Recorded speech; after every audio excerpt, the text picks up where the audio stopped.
myself out was you introduced me to the manufacturer or the source of creation itself. And yet this is still not something that's in my experience. Is this eventually something that will become in my experience?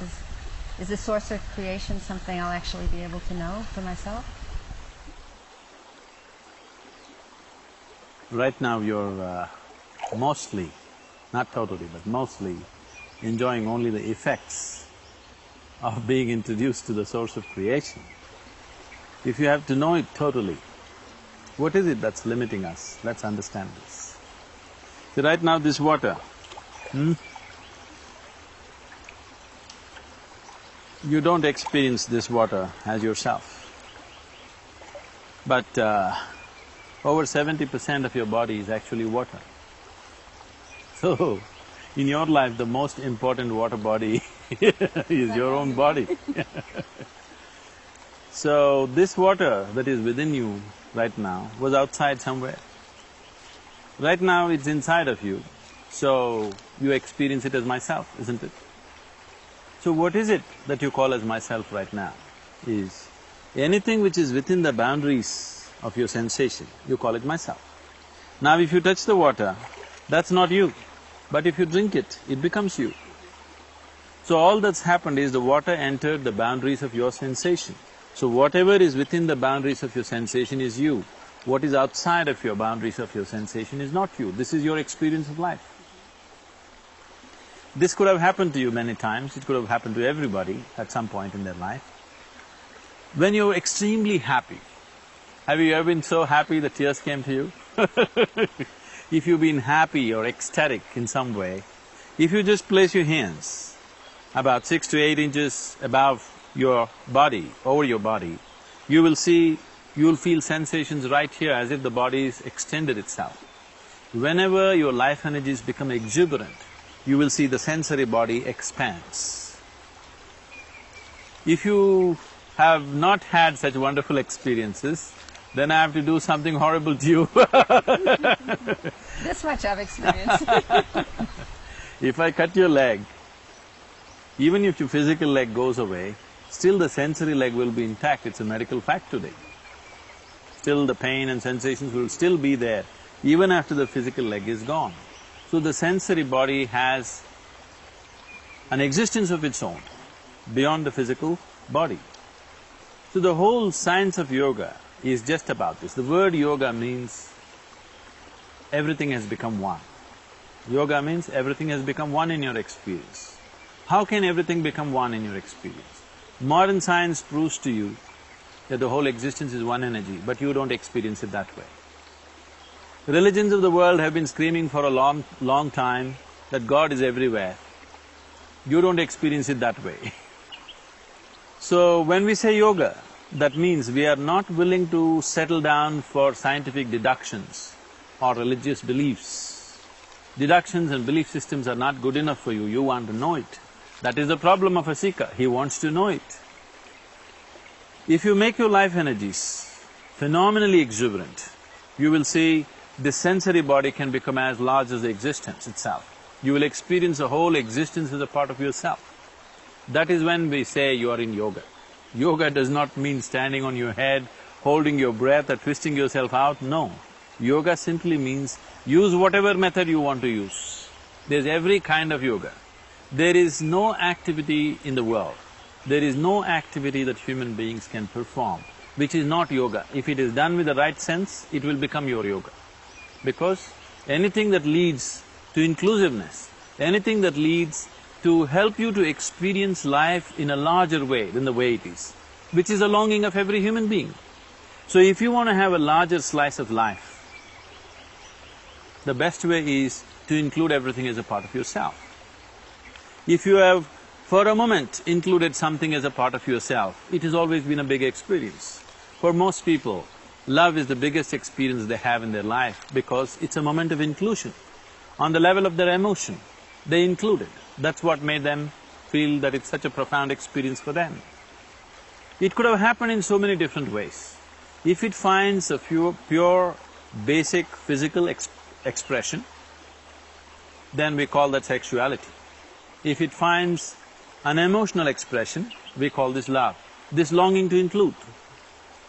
If it finds a mental, psychological expression, generally in the society it gets labeled as ambition, conquest. If it finds a conscious expression, then we call it yoga. So yoga is not different from what you're doing with your life already. Already with your life, you're trying to include more and more. But if you go by physical means, it'll only lead to conquest and conflict. So yoga means you sit here and the whole existence becomes you, not even yours, it becomes you. See, right now, what you're experiencing as myself are the things that you have gathered, isn't it? This physical body is something that you accumulated through the food that you ate. What you call as my mind is an accumulation of impressions. So what you have gathered, you're experiencing as myself. If you gather the whole existence into yourself by expanding the sensory body, then everything is yourself. Is this possible? Is this some kind of a thing for people, somebody who is living in the Himalayan cave? No. Wherever you are, it is possible within you if you keep your life energies exuberant enough. When I say exuberant enough, by doing the Shambhavi Mahamudra and other Isha Yoga practices, there have been moments in your life when you have felt something within you which is not physical, which is not of the body, which is not of the mind, another dimension which reverberated within you, which is far bigger than the mind or the body. But it's a fleeting experience. So it is just a peep. It is just a peep at the creation, or it is just a peep at the source of creation. Now you want it to be a continuous experience. If you can have a peek into something for a moment, is it difficult to open the door and look at it all the time? It is just a question of inclination and ability to hold yourself there, isn't it? So is that possible? It is possible for every human being. Every human being is equally capable of knowing the source of his existence, of knowing the nature of his existence. When it comes to outside realities, all of us may not be equally capable. When it comes to inside realities, you are as capable as I am. It does not happen because your attention is somewhere else. So does it mean to say, I have to change my whole life? No. What you do with the outside is one thing. What you do with the inside is totally different. That's why people ask me, how much of yoga should I do? I say 24 hours. You shouldn't do anything other than yoga. You should make your, running your family into yoga, going to your office into yoga, your business into yoga, your very process of breathing and every step that you take into yoga. It is not about doing something, one particular practice which is yoga. You make every aspect of your life as a stepping stone for a higher possibility. That is the essence of Isha Yoga. That is what is produce the results for you. It is not about doing a particular practice. It is just that you're beginning to use every aspect of your life as a process of growth, not as a process of entanglement. That is the essence of yoga. So, if you use your intelligence to reach towards your ultimate nature, here we call this Jnana Yoga, yoga of intelligence. If you use your emotion to reach towards your ultimate nature, we call this Bhakti Yoga, yoga of devotion and love. If you use your physical body to reach towards your ultimate nature, we call this Karma Yoga, yoga of action. If you transform your inner energies and try to reach towards your ultimate nature, we call that Kriya Yoga, yoga of transforming energies. These are the only four things you can do. It doesn't matter which religion you are, what philosophies you're following, these are the only four things you can do. You can either use your body, or your mind, or your emotion, or your energies. There's nothing else you can use. So the problem right now is, people are trying to do any one of them. I must tell you this story. This is a wonderful story from the yogic lore. On a certain day, 4 men were walking in this forest. One of them is a Jnana Yogi, one who takes the intelligence path. Another is a Bhakti Yogi, one who is a devotee. Another is a Karma Yogi, a man of action. Another is a Kriya Yogi, who transforms his inner energies. They cannot be together usually, because they can never be together. They don't agree with anything. But today they were walking together. Why I'm saying they cannot agree with anything is, a man of intellect, one who uses and employs his intellect excessively, who thinks logically, for him, a devotee looks utterly stupid. Utterly stupid. Somebody who is trying to walk looking up at the God that he believes in sounds very, very stupid. He cannot get along with him. A devotee has pity for the man of intellect. Because when God is here, instead of holding his hand and walking, what is all this hair splitting he is doing? Such a waste of life. He's having more fun. A man of action thinks all these philosophies are just a concoction of lazy people. Because if you want something to happen, you got to do it. Just do it, you know. If you want really something to happen, you have to do it. So, man of action has total disdain for other people. A Kriya Yogi, one who transforms his energies, has a certain mastery over his energies, he has absolute disdain for all these three people, because after all, the whole existence is energy. If you do not transform your energy, where do you go? You can't go anywhere. Because of these attitudes, these four people cannot get together, but today they were walking together and suddenly a rainstorm broke loose. Rain and winds severely happening, so they started running looking for a shelter, and they found an old temple. The temple was in a dilapidated condition.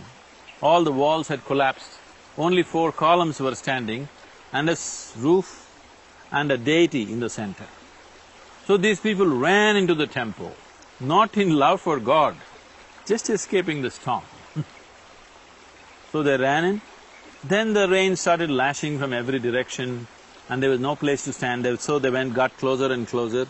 Then there is no other way to escape the rain, they just hugged the deity and sat down, all 4 of them. God appeared. Then, in all their minds, the same question, why now? We did so much worship, so much yoga, so many things. You didn't come then, why now? Then God said, at last you 4 idiots got together. That's all that happened with you. You understand? Your mind is running away somewhere, your emotion in a different direction, your body is doing its own thing, your energies, you don't know what's happening. In that condition, it won't work. Unless you put these 4 wheels together, only then you can drive this somewhere. If the 4 wheels of your car are facing in different directions, if you try to make a journey, it'll be torturous. Then what would you choose after some time? You will choose to live in a stationary car. It's very safe actually. Really, believe me. But does willingness or receptivity also come into this, or is there more to it? I mean, okay, everything's happening, the mind, the body, it's all, but there's something that still says in me, isn't there more I should be doing, or something else? Or something I'm not doing right? You must have noticed that sometimes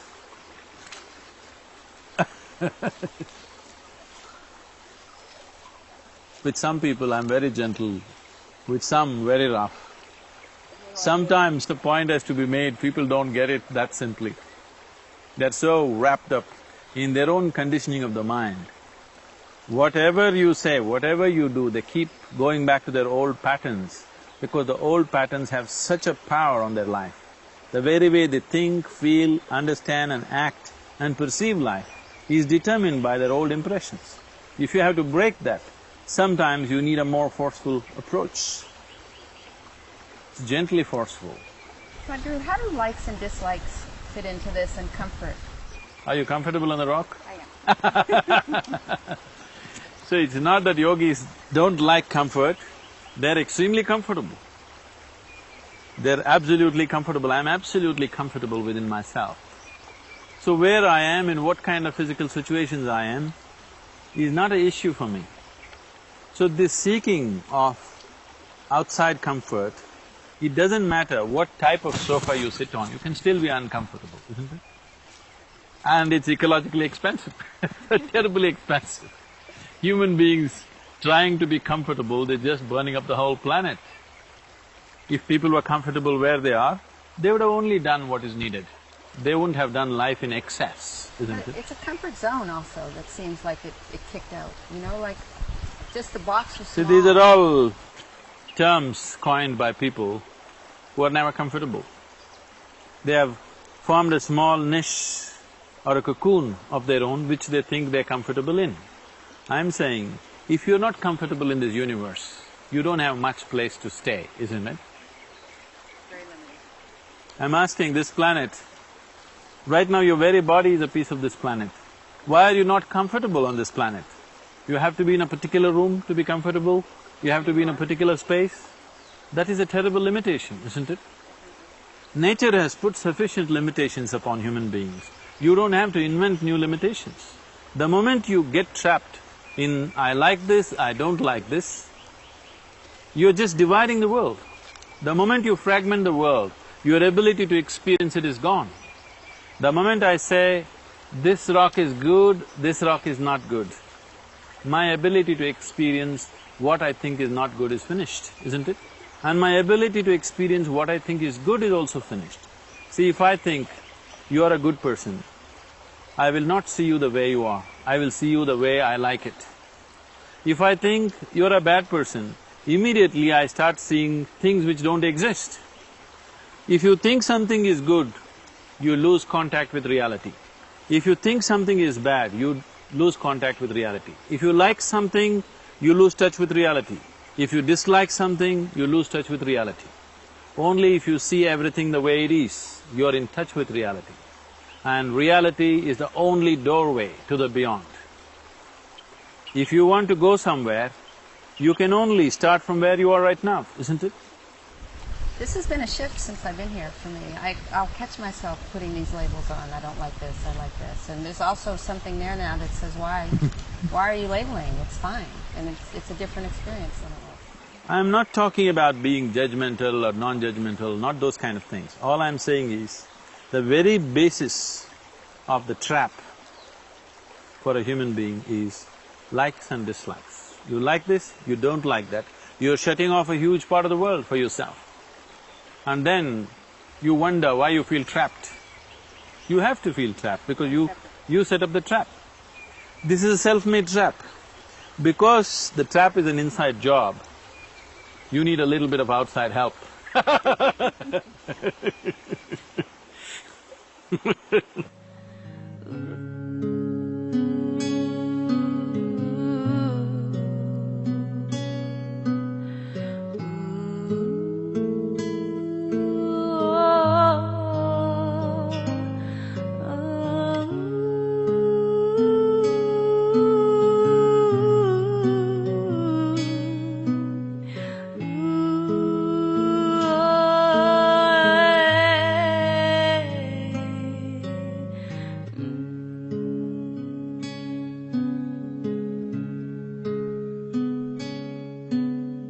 Sadhguru, it amazes me and everyone I know, including my doctors, that I got this well this quickly.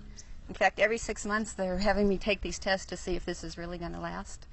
So, what is it? I'm in better shape than I was when I was 15 years younger. Is there some way to understand what this is and what it does? So, your doctors are wondering whether this is a permanent fix? It is not. This will last only as long as you live. Well, that'll be good enough. So what is it? Is there some way I can understand for myself how it works? See, the human body, the understanding of human body in today's medical science is so outwardly.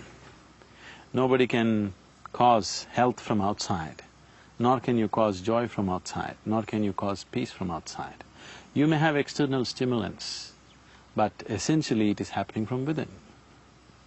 If you want to know this, first of all, we need to have some understanding of what this body is about. As there is a medical physiology, we have a whole yoga physiology. We can look at this body as 5 sheets or 5 layers of body. These 5 layers, we call them the physical body, the mental body, the energy body, the etheric body and the bliss body. So physical body is that which you can obviously see is an accumulation of the food that we have eaten. So the type of food that we have definitely has an impact on what type of body you gather. The next one is the mental body. When we say mind, we are not referring to any one particular part. Every cell in the body has its own intelligence. So there is a whole mental body. And these two are like, this is your hardware, that is your software. Your hardware and software are no good unless they're plugged into quality power. So the third layer of the body is the energy body. The first three, the physical, the mental and the energy body, are physical in nature. They're just getting subtler, but they're still physical in nature. The fifth layer of the body, which is referred to as the bliss body, is totally non-physical. And the fourth, which is known as the etheric body, the nearest word, we call this Vijnanamaya Kosha, the nearest word or the common word that is used is etheric, it doesn't describe that. This means it's a transitory nature, from physical to non-physical. The fifth dimension is totally non-physical. Anything that is non-physical cannot be described or defined. You can define and describe only that which is physical. So we are talking about the fifth layer of the body in terms of our experience. Whenever we are in touch with it, we feel blissful. So we are referring to it as bliss. It is like if a child touches something and if it feels hot, he won't call this by its name, he says that's hot. Just like that, due to lack of words to describe or because of the impossibility of describing a non-physical dimension, we are talking about it in terms of our experience. So we refer to it as bliss because whenever we are in touch with it, we become blissful. Now to be in touch with this, being blissful by your own nature, if this has to happen, the first three dimensions, the physical, the mental and the energy body has to be properly aligned. If you align this, you find access to the deeper core of who you are. Apart from that, if you keep your energy body in full vibrance and in proper balance, there can be no ailment either in your physical or your mental bodies. All physiological and psychological ailments can be gotten rid of if you get your energy body to full reverberance and proper balance. When I say ailments, I am talking about only chronic ailments. Infectious diseases if you get, you have to go to the doctor and get it treated, because infection is an invasion from outside. But the rest of the ailments are caused from within. Why is your own body causing an ailment for you? Because the whole body, every cell in the body is programmed to create health and well-being for you. Why is it working against you? It is working against you because something is skewed, something is out of balance. If you create the necessary balance and reverberance in the energy body, the physical and mental bodies get naturally fixed. That's exactly what's happened to you. I told you 3 months, because I saw the depth of the damage that's happened, I said 3 months. For somebody else, I may 6 months. Someone else, I may say 2 years. For someone else, I may say 2 days, depending upon what is the level of damage that's happened to the system. Sadhguru, what about stress? I feel like it's stress that really took a toll on my life, and in America, we're all trying to manage it. We're doing everything we can not to have it. We jog, we get massages, we exercise like crazy. If that doesn't work, half the people, 40% of the people, I think, are taking antidepressants. At least 40% of the people I know are admittedly taking antidepressants. So how does that play into? First, when I came to the United States, wherever I went, I heard people talking about stress management. I couldn't get it because in my understanding, we only manage things which are precious to us, which are valuable to us. We manage our families, our money, our property, our businesses. We manage whatever is valuable for us. Why would anybody manage stress? It took me a while to understand that people have made a conclusion that stress is a part of their life. Stress is not a part of your life. It is not your lifestyle, it is not your work, it is not your family, it is not the situations in which you exist which is causing stress to you. It is your inability to manage your system, your lack of understanding of how this system functions, your inability to use the system the way it should be used, which is causing stress. People can be stressful in any kind of situation. It is not about this job or that job. It is not about this kind of situation or that kind of situation. People are capable of being stressful just for about anything. Now we are not looking at how to manage stress. We are not looking at how to put it down, how to keep it under the surface. I am talking about how not to create it, because stress is your creation. If you do a simple process of yoga with full depth and dimension of what it is, not the physicality of it, as it is generally practiced today, especially in the West, but it's beginning to become a worldwide phenomena, that people are beginning to practice yoga just as a physical thing or a mental thing. It is neither physical nor mental. It has got something to do with the core of your life. If all of you is not involved in the yoga that you do, if it is not being transmitted to you, it has just been taught to you, it is a bundle of instructions, not an initiation. If that is so, you are using yoga like you're using an airplane, like a car. Suppose I gave you an airplane, you don't know what it is, you knew only automobiles. It'd stay on the ground. So, these two things, these two ugly things are hitting your buildings and your lampposts, so you chopped off the wings and you drove around and you were happy. You are happy, your backache is gone, your thyroid problem is fixed. But I will cry, because a man who knows what it means to fly, when he sees an airplane with chopped off wings, he will cry. So right now when I see the yoga that is going on all over in a large scale, it makes me feel like crying, but then the world would be flooded because too much of it is happening, so I laugh. So right now, this is not a solution. I want you to understand, yoga is not a solution for your stress. There is no need for stress. Yoga is removal of the problem, that you don't create stress, that's all. If you don't create stress, then why do you need a solution for it? Stress is your making. It is not the situation which is making stress, it is your making. So, if your experience of life, if you get little deeper access to the experience of life within you, you will distinctly know this and you will drop it. So that is the essence of Isha Yoga.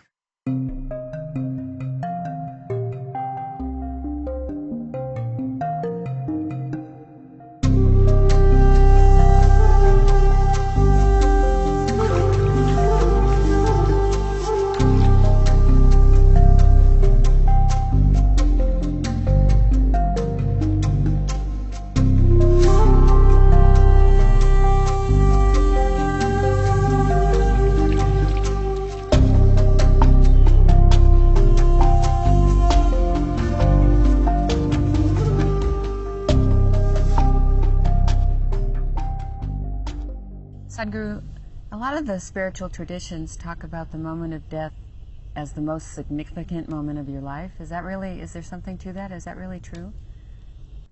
All those moments before that moment are very important. Every moment? All the moments before that moment in your life are most important. If you don't realize that, it is like people trying to catch the final moment of their life. You can't. Unless you have caught a lot of moments in your life as a deep, penetrating experience for yourself, you just can't catch the final moment of your life. You try this and see.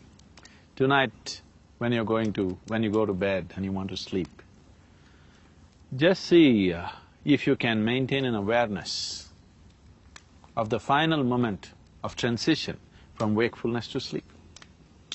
Do that and see. If you can manage that, phenomenal things will happen in your life, phenomenal things. Things that you never imagined possible will become a reality. If you can just manage a moment of awareness, that moment when you're transiting from wakefulness to sleep, if you do that, you will also transit from life to death in full awareness. Yes, it has many implications, many consequences. But this whole idea of death, as it is being spread around in the world today, let's look at it this way. Have you Did you ever die? No. No. So you have no experience of it. Did you ever see a dead man? No. You've seen dead person? No. You might have seen dead bodies. Did you meet anyone who actually died and came back and told you, I had died like this? I haven't. No. There are people who have had near-death experience. Near is not good enough. I nearly ate, is it good enough? Not at all. So I nearly died is not good enough. I nearly lived, is it good enough? No.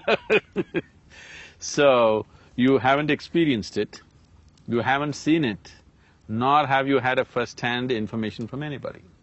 So from where did you get this idea that there is something called as death? Death is a fiction created by ignorant people. Death is the creation of people who live their lives in total unawareness. There is only life, life and life alone, moving from one dimension to another, another dimension to another. There are many dimensions to the life process. So once that it passes the dimension of being embodied in a physical frame, we generally consider that as death. You need to understand that the moment you're born, you have a death sentence upon you. When, where and how is the only question. But you're on a death row. Your death is confirmed, isn't it? Definitely. We don't know whether you'll get educated or not. We don't know whether you'll get married or not. We don't know whether you'll know joy or not. We don't know whether you'll know misery or not. But we know one day you will die. That one thing is guaranteed. We don't like it though. You don't like it because you have wrong ideas about it. There's a beautiful story in the yogic law. It is part of the Indian tradition that when someone builds a new dwelling or a house, they invite a sage or a yogi to come and bless the house. Because it's a new space, they want it to have a certain, positive spiritual reverberance. So they always invite a sage. Yogis are invited to new homes. So they invited a yogi. A certain rich family built a beautiful house, they invited the yogi. They welcomed him wonderfully, they treated him like a king, they served him food. Then, time to leave, then both the husband and wife came and asked for a blessing. Then the yogi said, first let your parents die, then you die, then let your children die. The man freaked out. He said, you fool, we treated you like a king, and now you say, first my father should die, then I should die, then my children should die. What is this nonsense? The yogi was surprised. What did I say wrong? Would it be good if you died before your father? Or would it be good if your children die before you? Terrible. There is nothing wrong with death. It has to happen. Only because there is death, there is life. It is just that we are only concerned that it doesn't happen in an untimely manner. That we don't want our children to die before us. If we want it to happen in a proper order of life. If it happens in a proper order, it is beautiful, that means your life has gone well. Now this whole fear about death is simply because you have no idea about what it is. You have formed ideas about everything, just about everything. But no matter what ideas you formed about life, when you're confronted with the moment of death, you really don't know anything. That one space of life which has remained uncorrupted by human mind. Everything else we have corrupted, isn't it? Whatever was supposed to be sacred, all these things are hugely corrupted by human mind. Human minds have corrupted love, relationships, God, divinity, everything. They have corrupted it and twisted it out whichever way they want. Death is one thing that they're still clueless about. Though a lot of people would like to talk authoritatively about it, they know they're going to go to heaven, they're dead sure about it. If they're so sure, I don't see what they're waiting for. No, they're trying not to go very soon. They're doing everything not to go to heaven? Why? If you're so sure you're going to a wonderful place, better place than this, you must hurry up. Because you're not sure, you talk. but you're not sure 100% where you will go, what will happen to you. Just to solace yourself, just to psychologically be able to handle life, you create all these things. But essentially, the very idea of death has come to you because people have been talking about it without knowing about it. Otherwise, if your societies did not speak about it, you would just know your present existence, the way you are right now, is not permanent. That you would know, but you wouldn't have any other ideas about it. Even now you don't have, you imagine that you have. But there's so much attachment to this. My father's 89, he's telling me, you know, he wants to live the next day and the next day, just one more sunset, one more sunset. He said, you know, I lived a full life, it just came so quick, I just don't want it to end yet, you know? So it's, you don't want to have that thing we don't know happen. This we know. See, that's because your whole life, you're only living in your mind, not in this world. You're only thinking about life, you're not experiencing life. Just look back and see, in the last 24 hours, how many moments have you truly experienced the way they are? You're only thinking about it. So, you are a psychological existence, you are not an existential existence. Whatever happens in your mind is irrelevant because you can make anything happen. You can imagine anything and think it is true. What happens in your mind, what you think and feel, has nothing to do with the reality of life. But right now, humanity has invested so much towards what they think and feel. They've made it so important, obviously they will miss life. What this essentially means is, your own petty creation that you create in your mind has become so important for you that you are missing the magnificent creation of the Creator. You missed it all. Now at 89 you want to watch a sunset, nothing wrong, at least now you're aware of it, I'm glad. But why did you miss it for so many years? Because you're too busy with your own petty creation in your mind, isn't it? This body is just a piece of this earth. It has popped up from this earth and it'll go back to this earth. Right now you're sitting here. Before you and me came here on this planet, countless number of people have walked this planet, isn't it? Where are they? All topsoil. This one will also be topsoil unless someone buries you real deep, fearing that you may rise from the dead. So, this body right now is a debt that you have taken from the planet. It's a loan from the planet. Let's say I give you $1 million loan today. I won't, I'm just telling you. Why not? And in 10 years' time, you made this 1 million into 100 million. And after 10 years, if I come looking for you, what would you do with me? I'd give you $1 million back. You would welcome me. You would welcome me. I'm your dear friend, isn't it? Yes. You would welcome me gladly and give back my million and maybe give me an extra million and send me. Suppose I gave you 1 million today and in 10 years' time you squandered it completely and you lost everything. And if I come looking for you, what do? I'd Terror. hope you die first. Terror.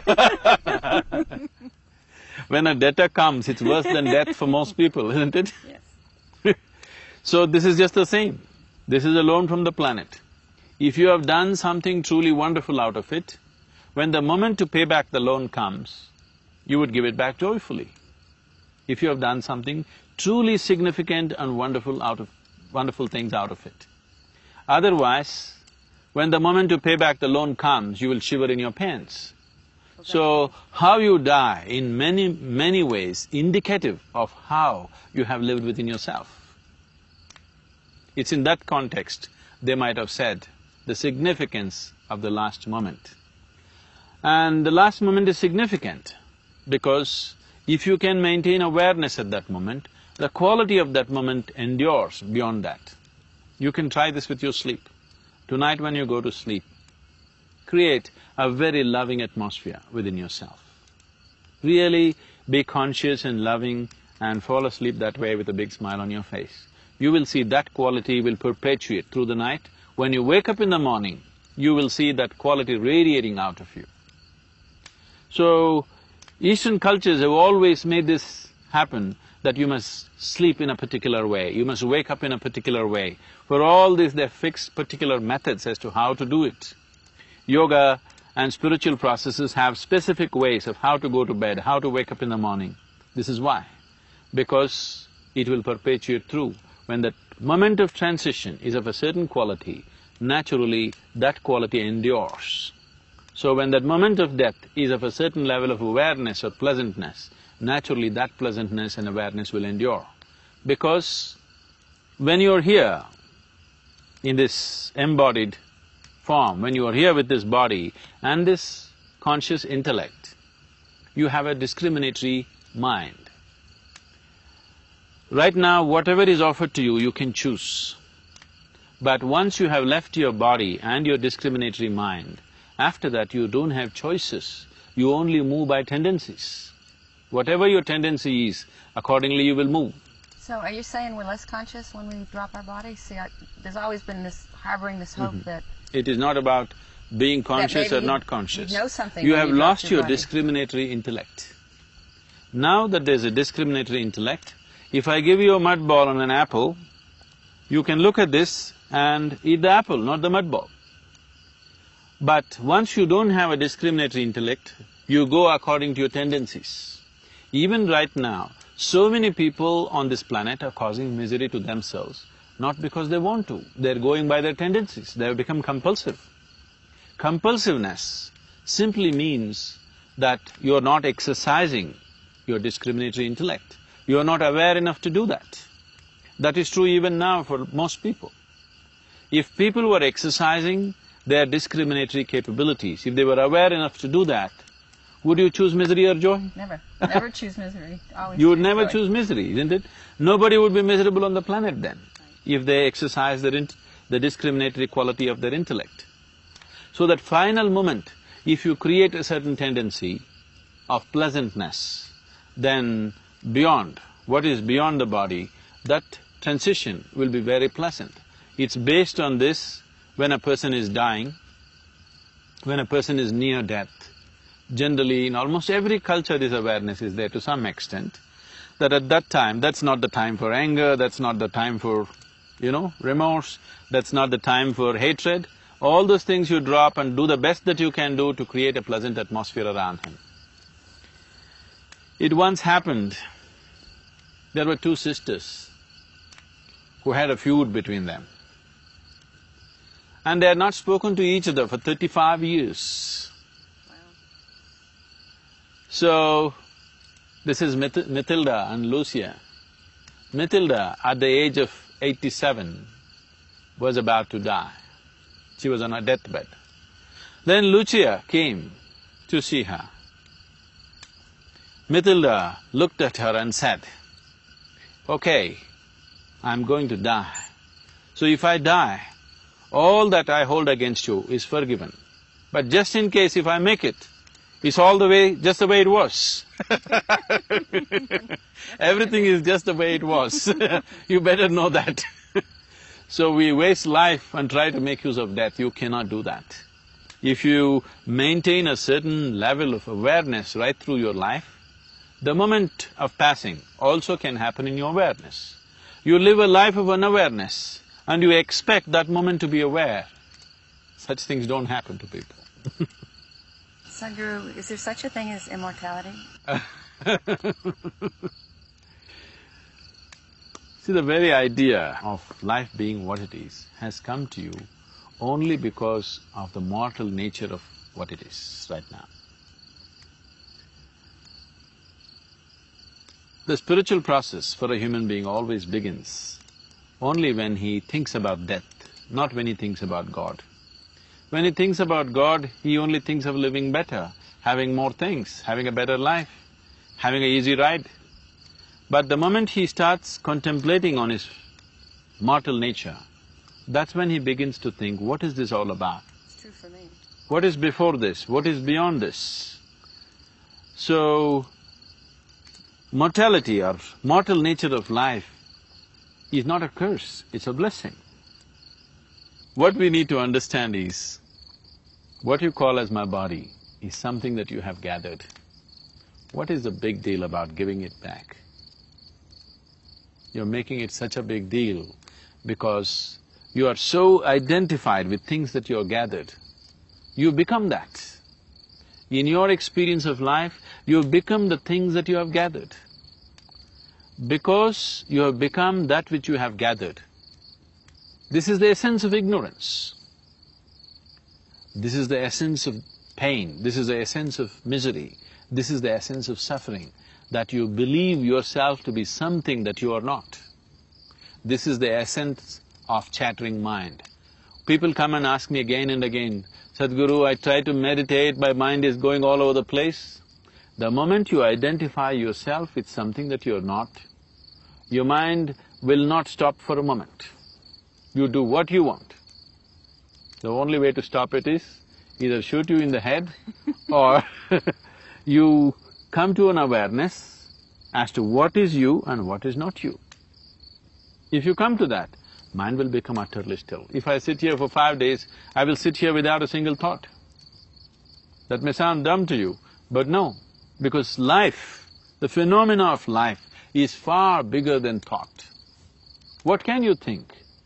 The creation is so big. Life is such a absolutely unfathomable phenomena, but now you're engrossed in your own thought because you're identified with things that you're not and you're helplessly trapped in thought. Because you're trapped in thought, now you have to glorify that, otherwise you'll feel like a fool. Right now, the thought process, humanity has paid such importance to thought process to a point where somebody went to the extent of saying, I exist because I think. It's not so. You can think because you do exist. Your existence is first, but that's been completely missed. Because the experience of your existence has been missed, whatever you have gathered in the form of body and mind has become so important. Now dropping it has become such a big problem. Once you're existentially here, that is, your experience of life is beyond the limitations of what you have gathered, that is, beyond the limitations of your physical body and your thought process and mind, then living and dying are not two different phenomena. They're the same. Every moment, you can say right now I'm living, or you can say I'm dying, because you're actually dying. One day the process will be complete, but you're actually dying. You may do many things in your life, you may do them or you may not do them. This is one thing you will do. You need to understand, from your birth till the last moment, you are walking in a straight line, straight towards death. You may look this way at the mountains, you may look that way at the lake, you may look at relationships, you may fall in love, you may suffer, you may enjoy, but essentially every moment of your life, you're walking straight towards your grave. So that is the most inevitable thing. And that's the only thing which enhances the quality of your life. I am not saying you must choose to die. Death does not need your assistance. Because whenever death happens, it happens with absolute efficiency. Death is always super efficient. It's only life which needs our assistance. It is only life that can be enhanced constantly. So your focus is on life, but unless you embrace death, you cannot live. If you try to avoid death, all that will happen to you is, you will end up avoiding life. If you are every moment afraid, what will happen to me, or will I die, you will only avoid life. You will not avoid death. Because what you call as death is just a transition of life, which has to happen. So immortality is a very immature idea. Unless you go beyond the physicality of life, everything that is not physical is always immortal. It is only the physicality which is mortal. So if your experience of life right now transcends the limitations of the physical, you're already immortal.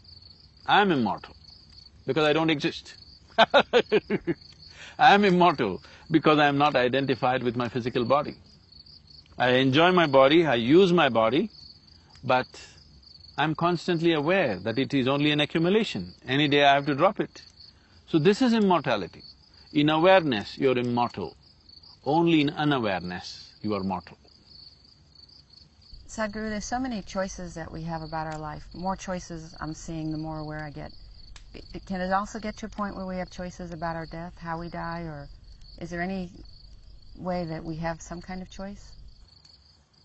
We need to understand this. Everything that you can experience is life. What you call as death also is life. So if there are choices about death, they're definitely… what you're referring to as death is just the last moment of life.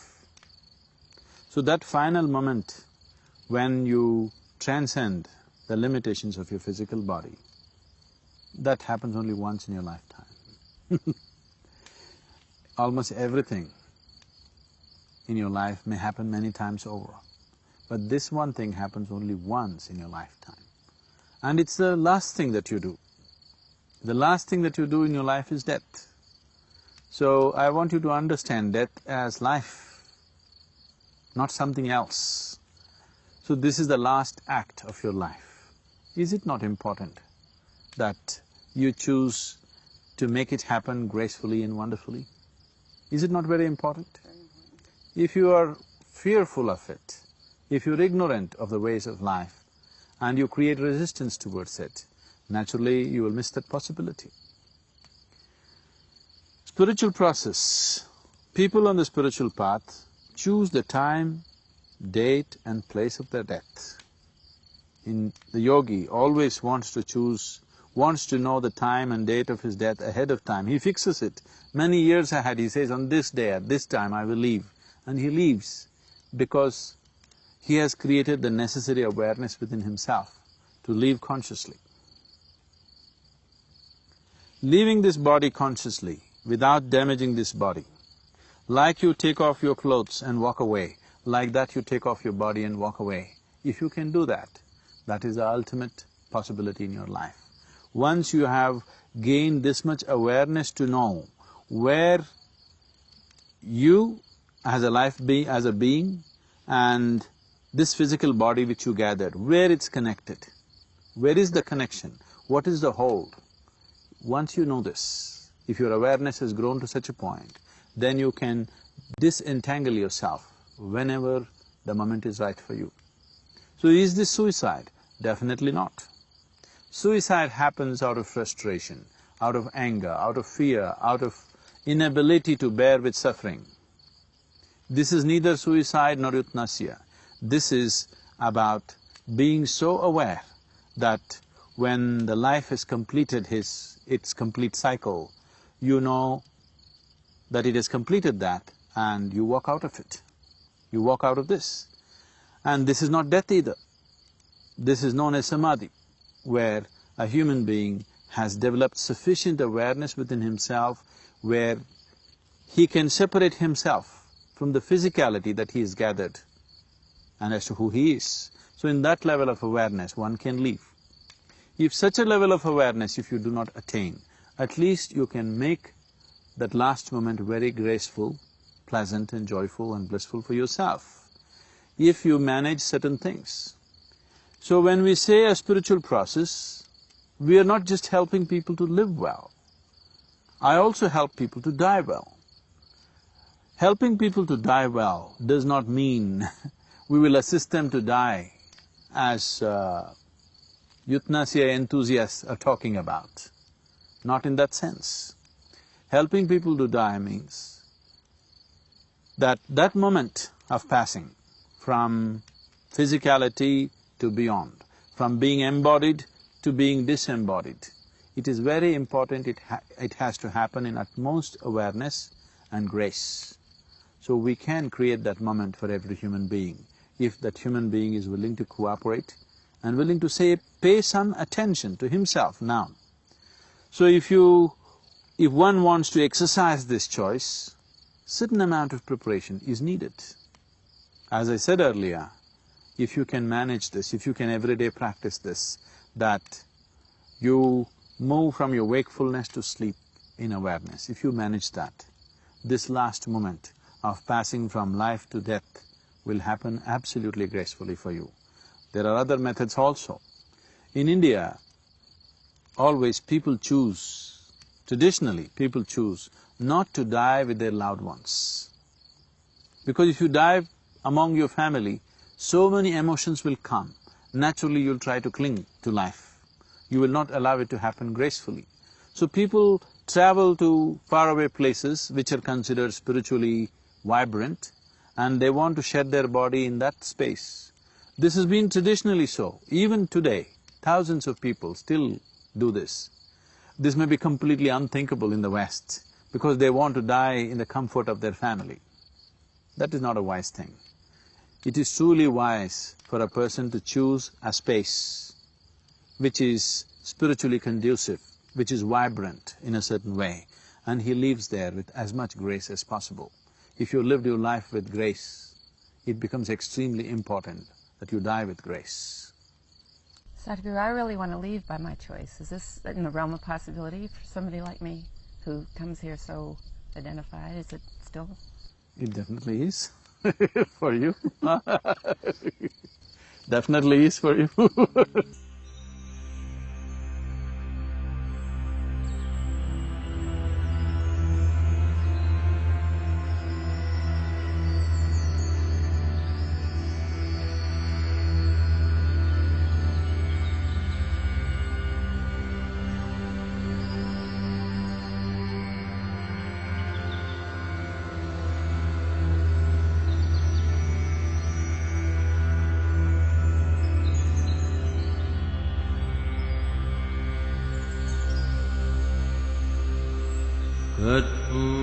कर्पूरगौरं करुणावतारं संसारसारं भुजगेन्द्रहारं सदा वसन्तं हृदयारविन्दे भवं भवानी सहितं नमामि। कर्पूरगौरं